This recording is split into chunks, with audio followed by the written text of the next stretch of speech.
kita membaca surat itu, saya yakin termasuk saya sendiri ada persepsi dalam pikiran saya tanggal 6, 7, 8 itu mungkin kita santai-santai ya, karena karya bukan kebencang yang dilaksanakan di SD 08 Sungai Aur. Kalau saya secara pribadi mulai saat itu sudah merasa duktara semua berat di pundak aku. Artinya apa?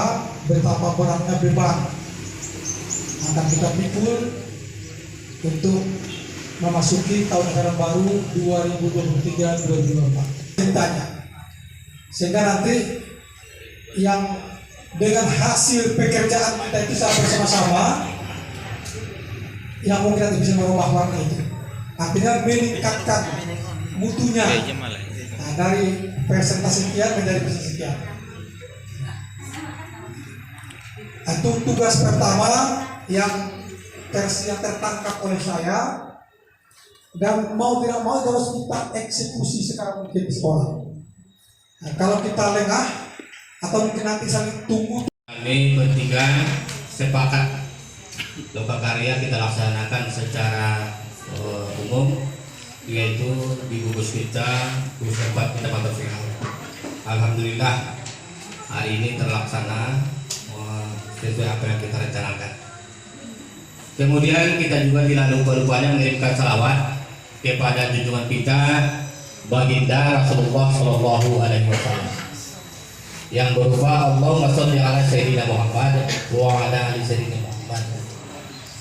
Karena beliaulah manusia satu-satunya yang diberikan oleh Allah suatu rahmat, suatu hal yang sangat luar biasa dibanding dengan nabi-nabi sebelumnya atau rasul-rasul sebelumnya. Warna hijau. Tetapi setelah kita ambil satu, misalnya ini kemampuan literasi, maka ini nanti akan nampak apa-apa yang harus kita benahi. Kemudian ketika kita melihat misalnya tentang kemampuan literasi itu, di sini perlu kita membaca. Ketika kita membaca rapor pendidikan itu, maka akan terkoneksi dengan SIM PKB dengan PMM kita.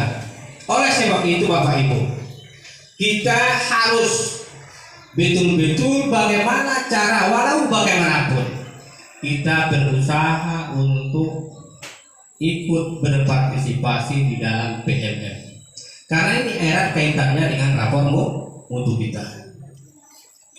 Jadi mengolah, menganalisis seperti tahun-tahun sebelumnya Bapak Ibu. Kita di sini kita bisa melihat bahwa ini akan mempengaruhi materi-materi, ini akan mempengaruhi ketika kita membaca materi ini. Kalau misalnya ini ragam penguatan literasi yang menyenangkan, ini nanti kita baca bagian yang pertama ini, maka nanti akan merubah daripada rapor kita. Nah, ini modul pembelajaran penguatan literasi SD. Kemudian modul 2 penguatan literasi SMP, ini tidak termasuk kita, tetapi yang pertama ini adalah penguatan literasi SD.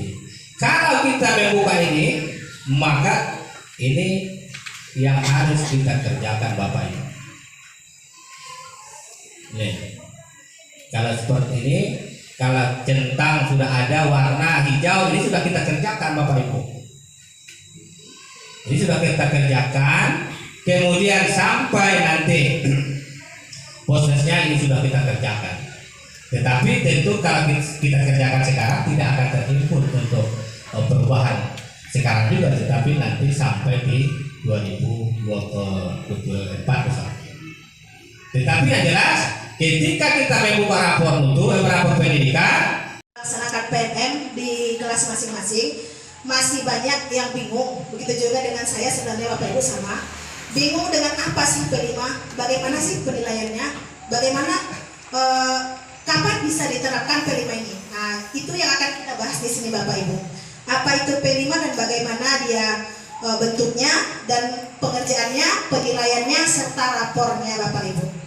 Jadi mungkin Bapak Ibu yang sudah melaksanakan P5 ini di IKM mungkin sudah mengerjakan.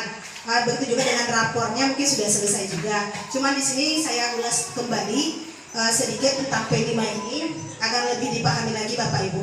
Apa itu P5? Di kegiatan pembelajaran itu kan Bapak Ibu ada 3. Yang pertama intrakurikuler, co-kurikuler, dan ekstrakurikuler. Jadi P5 ini masuk kategori ke co-kurikuler.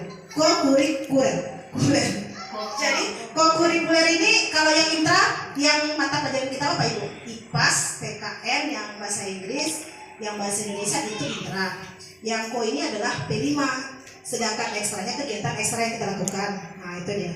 Jadi yang P5 ini adalah singkatan dari Proyek Penguatan Profil Pelajar Pancasila. Apa pengertian dari profil pelajar Pancasila itu? Ini adalah sejumlah karakter dan kompetensi yang diharapkan untuk diraih oleh peserta didik kita Bapak Ibu, yang didasarkan pada nilai-nilai luhur Pancasila, yang berkaitan erat dengan dimensi, yang 6 dimensi tersebut. Profil pelajar Pancasila. Jadi yang 6 dimensi itu harus berkaitan dengan P5 ini Bapak Ibu. Yang tadi berkebinekaan global, beriman dan bertakwa, mandiri, kreatif, bernalar kritis, itu capaian dari P5 ini. Masing-masing pembelajar itu kan ada CP-nya. Kalau yang intra itu kan CP-nya udah ada yang tersedia Bapak Ibu. Nah, sesuai dengan materi kita. Sedangkan P5 ini capaiannya adalah yang ke-6 dimensi tersebut. Nah itu capaiannya Bapak Ibu.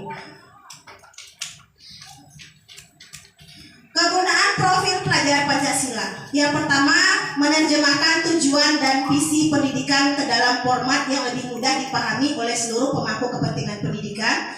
Kemudian yang kedua, menjadi kompas bagi pendidik dan pelajar Indonesia, yang tujuan akhirnya segala pembelajaran, program, dan kegiatan di satuan pendidikan. Nah, ini dimensinya. Dimensi dan elemen profil pelajar Pancasila. Ini dia CP-nya Bapak Ibu. CP dari P5 itu. Jadi capaiannya kita harus bisa mencapai yang ini.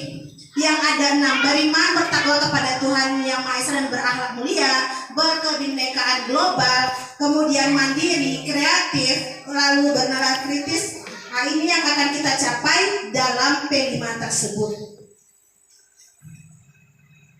Ini pengertian dari masing-masing Bapak Ibu, masing-masing dari dimensi yang 6 tadi. Nah, jadi apa-apa saja yang beriman dan proses pendidikan itu Bapak Ibu, proses itu di dalam P5.